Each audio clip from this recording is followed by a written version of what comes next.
किसान भाइयों नमस्कार। मैं विनोद कुमार सचान। आज आपको खेती का, वैसे तो मैं खेती का यथार्थ बताता रहता हूं, लेकिन आज थोड़ा और अच्छे ढंग से बताने का प्रयास कर रहा हूं। आपका जो ज़मीन होता है ना, 1 हेक्टेयर, 2.5 एकड़ बराबर 1 हेक्टेयर। हेक्टेयर की यूनिट चूँकि पूरे हिंदुस्तान में सब लोग समझते हैं, इसलिए हेक्टेयर की बात कर रहा हूँ। 1 हेक्टेयर की ये जो मिट्टी है, 1 हेक्टेयर की मिट्टी को अगर 6 इंच तक खरोंच दिया जाए, उसका वजन होता है 20,000 कुंटल। 1 हेक्टेयर की मिट्टी का 6 इंच का ऊपरी हिस्सा, जिसको हम उपजाऊ मिट्टी कहते हैं, उसका वजन होता है 20,000 कुंटल। ठीक है ना। ये मिट्टी है। अब इस मिट्टी में होता क्या है, इस मिट्टी को बनने में सॉइल साइंस में, मृदा विज्ञान में वैज्ञानिक इस बात को बखूबी जानते हैं। इस मिट्टी के निर्माण में करोड़ों साल लगे, करोड़ों साल, तब ये मिट्टी खेती के योग्य हो पाई। और इस मिट्टी को मिट्टी बनाने में, यानी पहले तो ये चट्टान थी, चट्टानें टूटी, फिर उसमें मिट्टी ऐसी उपजाऊ मिट्टी बने जिसमें वनस्पतियाँ उगें। ये प्रक्रिया धीरे धीरे चलती रही और इस मिट्टी को उपजाऊ बनाने में जो मेन वर्क था वो छोटी वनस्पतियों का और छोटे जीवों का था।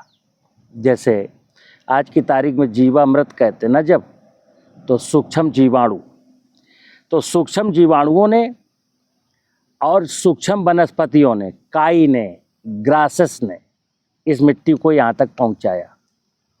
जब तक मित्र ये मिट्टी बहुत अच्छी थी, इसमें ह्यूमस 1%, 2%, 2.5% हुआ करता था, तब तक हमारे देश में या पूरी दुनिया में लोग आनंद के साथ खेती करते थे। जोत दिया, अपनी मर्जी की फसल बो दी, ना पानी लगाना था, ना फर्टिलाइज़र डालना था, ना कोई बीमारी फसल में लगती थी और ना कोई कीड़ा लगता था। इसका मतलब ये नहीं कह रहा हूँ कि तब पैथोजिन नहीं थे, तब इंसेक्ट नहीं थे। फसलों को क्षति पहुँचाने वाले इंसेक्ट तब भी थे, फसलों में बीमारी फैलाने वाले माइक्रो ऑर्गेनिज्म तब भी थे। लेकिन किसान अपनी फसल को सेफ साइड काट लेता था, और अगर थोड़ा बहुत नुकसान हो भी जाता था तो कहते थे दाने दाने पर लिखा है खाने वाले का नाम। अब क्या हुआ मित्र, खेती के बारे में आज की तारीख में, चूँकि 70 सालों से मैंने रासायनिक खेती की, और रासायनिक खेती में था क्या, प्रारंभ में तो मैंने जैसे कई बार बोला, प्रारंभ में तो हमारी 1950-60 के दशक में तो ज़रूरत थी कि खाद्यान्न चाहिए। जब खाद्यान्न मेरे पास प्रचुर मात्रा में है, आज की तारीख में फल सरप्लस हैं, सब्जियां सरप्लस हैं, खाद्यान्न सरप्लस है। अगर कोई सरप्लस नहीं है, कमी है किसी चीज़ की, तो तेल वाली फसलों की और दाल वाली फसलों की कमी है देश में, बकाया किसी की कमी नहीं है। और कमी इनकी इसलिए है क्योंकि हर व्यक्ति को अर्थ कमाना है, धन ज़्यादा कमाना है, नकदी फसलें बोनी है, तो चना और मटर, मसूर, अरहर में, उर्द में, मूंग में, राई में, तिल में, अलसी में बहुत ज़्यादा प्रॉफिट किसान को नहीं दिखता है, इसलिए वो धान की, गन्ना की, मक्का की ऐसी खेतियां करता है। चलिए, विषय ये है कि मित्र, अगर ये मेरी मिट्टी, धरती माँ, मृदा, सबको पालने वाली ये मिट्टी, अगर इस मिट्टी के बारे में हमारी सोच बदल जाए, हमारे देश के किसानों की, देश के किसानों को ही ये सोच बदलनी है, क्योंकि उनका जो खेत है उसकी मिट्टी, आपके अपने खेत की मिट्टी अगर फर्टाइल नहीं हुई तो आज की तारीख में सोशल मीडिया में लोग कहते हैं फसल में हींग डालेंगे तो ऐसा होगा, फिटकरी डालेंगे तो ऐसा होगा, चूना डालेंगे तो ऐसा होगा, दारू पिलाएंगे फसलों को तो ऐसा होगा। मतलब ऐसे सैकड़ों चुटकुले हैं। ठीक है ना। तो आज मैं बात कर रहा हूँ, ये मिट्टी को मैं कैसे सजा दूँ, मिट्टी को कैसे ठीक कर दूँ, ताकि हमारी खेती की हर समस्या का समाधान मिल जाए। एक है सादे सब सदै, सब सादे सब जाए। तो मिट्टी की बात करता हूँ। तो मिट्टी में देखो 2 चीज़ें, इस धरती में कुछ ना कुछ उगता है, आप नहीं भी बोएंगे तब भी उगता है। जैसे ये मेरे पास बायोमास पड़ा है। अब धरती को सजाने की बात कर रहा हूँ। ये क्या फसल का अवशेष है, मतलब मूंग उर्द की हार्वेस्टिंग हुई और उसका ये जो अवशेष है ना, ये इसको बायोमास बोलते हैं। बायोमास इस ज़मीन में जितना ज़्यादा से ज़्यादा आप डाल सकते हो डालो। अपनी खेतों में जो उगा है, आपने जो खाया, आपका मल पशुओं ने खाया, पशुओं का मल मूत्र, या आपके पास पशु नहीं है, आप सुलभ शौचालय में शौच क्रिया करते हो, तो चलो कोई बात नहीं। फसलों का कुछ अवशेष तो ऐसा है, कुछ हिस्सा ऐसा है जो हमारे इंसान के पशुओं के काम का नहीं है। धरती माँ कहती है बेटा मुझको लौटा दो, हम इसी में से कुछ आपको बना के दे देंगे।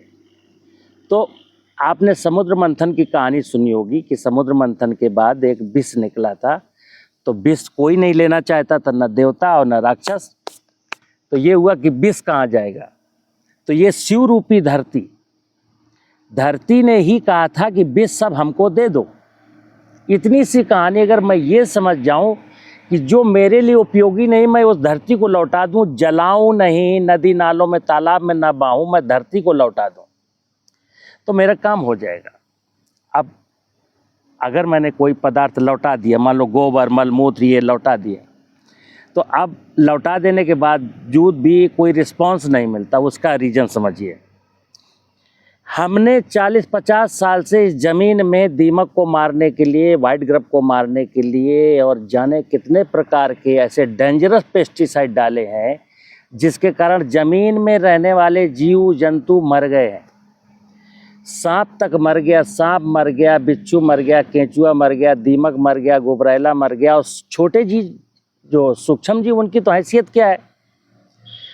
तो मेरे हाथ में ये है जीवामृत, मैं बोतल में लाया हूँ, यहाँ सैकड़ों ड्रम रखा हुआ है, ये बताने के लिए कि ये जीवामृत जैसे इस ज़मीन में जब मैंने पेस्टिसाइड डाला तो हमारी ज़मीन के जीवाणु मर गए। अब प्रश्न आता है ये जीवाणु कहाँ है, तो ये जीवाणु वहाँ हैं जहाँ पेस्टिसाइड नहीं डाले गए और वनस्पतियाँ बहुत हैं, तो जंगल। तो मैं सन 2009 से लेकर 2013 तक 4 साल जंगलों से मिट्टी का कलेक्शन करके उसके जीवाणुओं को संवर्धन मैंने किया है। बहुत सारे लोग ले जाते हैं, तो इसमें सूक्ष्म जीवाणु है। अब देखिए मित्र, बिल्कुल सरल बात है, धरती का ये जो मैं धरती में डालता हूँ तो मैं कहता हूँ धरती का भोजन है, धरती का भोजन नहीं है ना। तुम्हें शौक हो तो धरती को भोजन दो, तुम्हें शौक ना हो तो धरती को भोजन मत दो। भोजन नहीं दोगे तो धरती तुमको नहीं देगी, कुछ दोगे तो धरती कुछ देगी। लेकिन धरती माँ, जब माँ शब्द आता है, माँ का मतलब जिंदा दिली, तो धरती जिंदा किसकी वजह से? केंचुओं की वजह से, दीमक की वजह से, सूक्ष्म जीवाणुओं की वजह से, जिनको मैंने मारा। तो अब बात आती है कि ये पदार्थ जो है ना, जैसे कुछ शुष्क एरिया है, देश में बहुत सारे शुष्क एरिया हैं तो जहाँ नमी नहीं होती, तो इस पदार्थ को दीमक खाती है। ध्यान रखना आप, दीमक हमारी मित्र है। परमात्मा ने ऐसी व्यवस्था बनाई है कि जहाँ शुष्क एरिया है, जहाँ पर फसलों का अवशेष पड़ा है, वहाँ केंचुआ फंक्शन नहीं कर सकता है। केंचुआ तभी इस पदार्थ को खा पाएगा जब पदार्थ खूब भीग जाए, कई दिन तक बैठ रहे, फिर सकुलेंस यानी मुलायम हो जाए, तब केंचुआ इसको खा पाएगा। अन्यथा सूखे शुष्क पदार्थ को दीमक खा जाएगी। तो दीमक और केंचुआ दो ऐसे जीव हैं जो कार्बनिक पदार्थ को खाते हैं। उसके बाद ये सूक्ष्म जीवाणु है, ये भी इसको खाते हैं। तो ये जो बायोमास मैं दे रहा हूँ, किसके लिए दे रहा हूँ? जमीन में जो जीवन है, जमीन में जो जीव जंतु रहते हैं उनको दे रहा हूँ। उनकी लाइफ साइकिल ही इस पर चलेगी। फिर पीछे जो मरते हैं, तो मरने के बाद आता है जीवांश, जीवों का अंश। ये जो वनस्पति है ना, कोई भी वनस्पति वो मरे हुए जीवों का अंश खाती है। वेद का सूत्र है जीवे जीवार, जीव ही जीव का भोजन है। बस इतनी बात हमको समझनी है, जीव ही जीव का भोजन है। ये वनस्पतियां ना ये कार्बनिक पदार्थ खाएंगी और ना ये कोयला खाएंगी। ये क्या है? कोयला। कोयला मैं इसलिए लाया हूँ दिखाने के लिए। कि आजकल एक सज्जन बोले कि राजस्थान से कि सचान साहब आप बायोचार की बात नहीं करते। हमने कहा बायोचार की बात क्या? तो बोले आप इतना भाषण देते हो, लेकिन ये आजकल एक टेक्नोलॉजी आई है कि इस घास को, फसलों के अवशेष को बर्न करिए, जला डालिए, फिर जो राख मिलेगी कोयले के रूप में मिलेगा, इसको खेत को देना चाहिए। जब मैं आग लगाऊंगा किसी चीज़ में तो उससे बहुत सारी एनर्जी तो निकल गई आग के जलने में, लाख उसमें ऑक्सीजन की कमी कर दूं तो इससे बहुत कुछ निकल जाएगा। लेकिन चलिए, ये कार्बन, इसको कहते हैं, जब हम भट्ठी में किसी चीज़ को जलाते हैं ऑक्सीजन की अनुपस्थिति में तो उसको कहते हैं कार्बन। लेकिन जब ये बायोमास इस ज़मीन में पड़ा रहता है, इसमें नमी होती है और ये माइक्रोब फंक्शन करते हैं, तो कुछ दिन के बाद देखेंगे ये आपको इस ब्राउन कलर का दिख रहा है, फिर ये ब्लैक कलर का हो जाता है। जैसे ये मैं यहीं डाल दूं, थोड़ा सा जीवामृत डाल दूं, मिट्टी से ढक दूं, तो 1 महीने के बाद क्या देखूंगा, ये कलर चेंज हो गया, ये कलर ब्लैक टाइप का हो जाएगा। जब ये जीवांश कार्बन ब्लैक कलर को प्राप्त होता है तो इसको कहते हैं जीवांश कार्बन। ये कार्बन है, ये हमने फोर्स के द्वारा ऐसा बनाया है, मतलब मानव ने बनाया है। लेकिन जब जीवांश कार्बन जो होगा उसको जीव बनाएंगे। ये कार्बन है, ये कार्बन है, एक कार्बनिक पदार्थ है, और ये जीवाणु है। ये दोनों जब मिलते हैं नमी की उपस्थिति में तब ये डिकम्पोज होता है। इसमें ये जीवाणु अपना फंक्शन करते हैं और धीरे धीरे इसको तोड़ते हैं, ज़रूरत के हिसाब से तोड़ते हैं, फिर ये जीवांश कार्बन बनता है। आज मिट्टी की जांच जब कराते हो तो आप नहीं लिखा पाता है कि उसमें 1.3% जीवांश कार्बन है, 0.2% जीवांश कार्बन है, 1% जीवांश कार्बन है। अगर मित्र हम अपनी ज़मीन में ये जीवाणु एक बार इनाकुलेट कर दें और ये कार्बनिक पदार्थ खूब दें तो आप जानते हो क्या होगा? 2 साल, 3 साल, 4 साल, जैसा आपका प्रयास होगा, इस ज़मीन में ह्यूमस जीवांश कार्बन खूब बढ़ जाएगा। और इस जीवामृत में क्या है? इस जीवामृत में असंख्य प्रकार के माइक्रोब्स हैं। ट्राइकोडर्मा, ब्यूवेरिया, माइकोराइजा, ऐसा कुछ नहीं है, ये भी हैं, बट वो भी हैं जिनको आज तक दुनिया जान नहीं पाई है, क्योंकि जंगल की माया, राम की माया को तो कोई जान नहीं सकता। तो इनके नाना प्रकार के फंक्शन हैं। तो क्या करते हैं मित्र, जब ये जीव होते हैं ज़मीन में, तो देखिए कुदरत का नियम, परमात्मा ने मनुष्य की खुशहाली के लिए सारा बंदोबस्त किया है। यहाँ पर जितनी भी इकाइयाँ हैं निरर्थक नहीं है, सब किसी न किसी प्रयोजन के लिए हैं। लेकिन इसको प्रकृति मैनेज करती है। हमारा काम है कि मैं प्रकृति की व्यवस्था को क्षति ना पहुँचाऊँ, मतलब मैं कोई फोर्स ना डालूँ कि मैं किसी इल्ली को मारूँ, मैं वाइट ग्रब को मारूँ, मैं दीमक को मारूँ, मैं इसको मारूँ। मैं आपका काम नहीं है। आपका काम है कि पंच महाभूत, ये जो धरती है, पानी है, हवा है, जो बाग वन वनस्पतियाँ हैं, इनको आप क्षति ना पहुँचाएं, तो आपकी सारी चीज़ें अपने आप दुरुस्त होंगी। अब देखिए, आप जिस ज़मीन में ये कार्बन, मैंने बोला कि 1 हेक्टेयर मिट्टी का वजन 20,000 कुंटल है, और उसमें जीवांश कार्बन 1% अगर है तो 1% का मतलब 200 कुंटल जीवांश कार्बन है। 20,000 कुंटल मिट्टी में अगर 200 कुंटल जीवांश कार्बन है तो ये कार्बन जानते हो कोयला क्या करता है? चाहे ये कोयला हो या जो नेचुरली प्रकृति ने बना दिया हो जीवांश कार्बन, वो वाला कार्बन, ये अपने वजन का 3 गुना पानी एब्जॉर्ब करने की सामर्थ्य रखता है। तो जब 200 कुंटल यहाँ पर जीवांश कार्बन होता है तो आप मानिए कि 600 कुंटल पानी 1 हेक्टेयर खेत में निरंतर बना रहता है। कोई भी पौधा ज़मीन में पानी नहीं चाहिए। ज़्यादातर फसलें, पानी फसलों का दुश्मन है और नमी फसलों की मित्र है। अगर 8, 9, 10% पानी नमी मिट्टी में है तो हमारी फसल नहीं मरती। और कोयले का धर्म है, एटमॉस्फेयर में नमी हमेशा जो है, ह्यूमिडिटी 12, 13, 14% मिनिमम रहेगी। ओस्मोसिस का प्रोसेस है। अगर ये कार्बन कंटेंट ज़मीन में प्रचुर मात्रा में है तो पौधे की जड़ नीचे से पानी लेती है, पत्तियों के माध्यम से उड़ा देती है। फोटोसिंथेसिस की क्रिया में पानी स्टोमेटा खुलता है तो उड़ता ही है। और इस एटमॉस्फेयर की जो नमी है वो ज़मीन में कार्बन में फिक्स होती है। तो ये समझ लीजिए कि हमें फसलों को पानी देने की ज़रूरत बहुत नहीं पड़ती है अगर ज़मीन में कार्बन बहुत है तो। कार्बनिक पदार्थ बहुत है, जीवांश बहुत तेज़ी के साथ बन रहा है, तो मुझे कोई फर्टिलाइज़र भी देने की ज़रूरत नहीं पड़ती। और अगर ये बेनिफिशियल माइक्रोब्स ज़मीन में है तो आपकी ज़मीन फसल चाहे कोई भी बोले ना, कोई भी सॉइल बोर्न डिजीज़ यानी मृदा जनित बीमारी कोई लगती ही नहीं है। और फिर मैंने बताया कि अगर मेरे खेत की मेड़ों पर नाना प्रकार के पेड़ खड़े हैं और चिड़ियाँ हैं तो इंसेक्ट नहीं लगता। इतनी कहानी अगर हम लोग नहीं समझते हैं कि खेत की बेड़ पर पेड़ होने चाहिए, ज़मीन में ऑर्गेनिक कार्बन 1% से ज़्यादा होना चाहिए, तो फिर हमको ठग लोग ठगते हैं। मैं कई बार कहता हूँ कि अब देश के किसानों को शकुनियों के साथ जुआ बंद कर देना चाहिए। ये जितने भी लोग आपको ठगते हैं ये सब शकुनी हैं। आपको लालच देते हैं कि एक दांव लगाओ तो फसल 2 गुना हो जाएगी, और आप दांव लगा देते हैं। और वो इतने चतुर हैं कि आपको हरा देते हैं।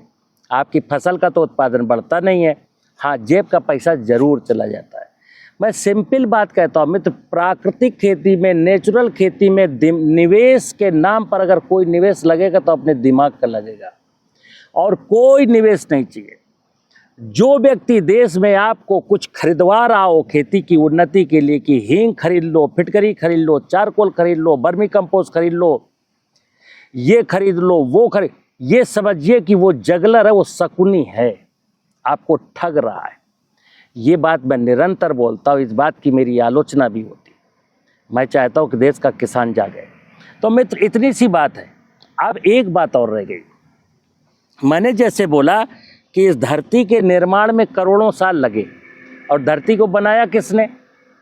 धरती को बनाया छोटी वनस्पतियों ने और छोटे जीवों ने। आज टेक्नोलॉजी क्या कर रही है जरा समझना। टेक्नोलॉजी क्या कर रही है? टेक्नोलॉजी कहती है कि खेत में, बाग में, बगीचे में, फसल में कोई खरपतवार मत रहने देना, इनको वीडीसाइड लेके मारना। तो आप कल्पना करिए कि जिन वनस्पतियों ने सॉइल को बनाया हम उनको मार रहे हैं। फिर इंसेक्ट, जमीन में ये इंसेक्टिसाइड डाल करके जमीन में कीटाणुओं को, जीवाणुओं को मारना, यानी कि जमीन की रचना में जिन लोगों ने सहयोग किया, प्रकृति की जिन इकाइयों ने जमीन को बनाया, आज हम इतने बुद्धिजीवी हो गए, इतने इंटेलेक्चुअल हो गए कि हम जमीन को बनाने वालों को ही मारने लगे। तो मित्र परमात्मा पर यकीन रखिए, परमात्मा की व्यवस्था को बिगड़ने से बचाइए, परमात्मा की व्यवस्था को आत्मसात करिए। और एक बात फिर बता दूं, परमात्मा की व्यवस्था को ठीक बनाए रखने का काम करने वाला व्यक्ति वो सुकर्म है। और सुकर्म यानी कर्म, कुकर्म, सुकर्म, जो परमात्मा की व्यवस्था में अपना सहयोग करता है, वो सुकर्म करता है, वो सद्गति को प्राप्त होता है। और जो सामान्य जीवन जीता है, सहयोग नहीं करता लेकिन क्षति भी नहीं पहुंचाता, वो कर्म करता है और गति को प्राप्त होता है। जैसा इस जीवन में वैसे ही अगला जन्म मिल जाएगा उसको। और जो व्यक्ति जाने अनजाने परमात्मा की व्यवस्था को क्षति पहुंचाता है, वो कर्म कुकर्म कहलाता है और ये दुर्गति को प्राप्त होता है। तो आज की तारीख में मैं बोल रहा हूँ, आज की तारीख में जो देश में, दुनिया में जो हालात हैं, हर व्यक्ति दुखी है, निराश है, हताश है। धनाढ्य व्यक्ति भी रो रहा है, खून के आंसू रो रहा है। गरीब की तो बात छोड़ो, गरीब तो एक बार मुस्कुराता हुआ आपको मिल भी जाएगा, लेकिन धनाढ्य व्यक्ति कभी मुस्कुराता हुआ नहीं मिलेगा। तो क्यों? क्योंकि हमारा ज्ञान है कि प्रकृति की व्यवस्था, परमात्मा की व्यवस्था को बिगड़ने ना देना। ये व्यक्ति अगर कोई इन चीज़ों से, जमीन से, जंगल से, पानी से, बायोडाइवर्सिटी में जिसका दिमाग लगता ही नहीं है, वो कहता है अरे क्या रखा है इन चीज़ों में, अरे क्या रखा है इन चीज़ों में, मनुष्य तो वैज्ञानिक है, मनुष्य ये कर सकता है। फिर बता दूं, मनुष्य की औकात मच्छर मारने की नहीं है मित्रों ना। सब कुछ करता केवल परमात्मा ही है। हम परमात्मा की संतान है और धरती की सबसे सुंदर रचना है। इसलिए मेरी ड्यूटी है और मैं कई बार कल एक वीडियो बनाया तो मैंने कहा था खेती की समझ सबसे बड़ा धार्मिक अनुष्ठान अगर है तो किसान को खेती की सही समझ, जिसमें वो अपनी ज़मीन को खराब नहीं होने देता। किसान की जो दुकान है उसका ज़मीन, अगर जो किसान अपनी ज़मीन को सजा के रखेगा, ज़मीन को दुरुस्त रखेगा, उसको बर्बाद नहीं होने देगा, वो किसान सदैव खुशहाल रहेगा और उसको किसी भी जादू टोने वालों की ज़रूरत नहीं है। जैसे आज बाज़ार में ढेर सारे जादू टोना करने वाले। मुझे उम्मीद है मित्र आपको मेरी बात समझ में आई होगी। नमस्कार।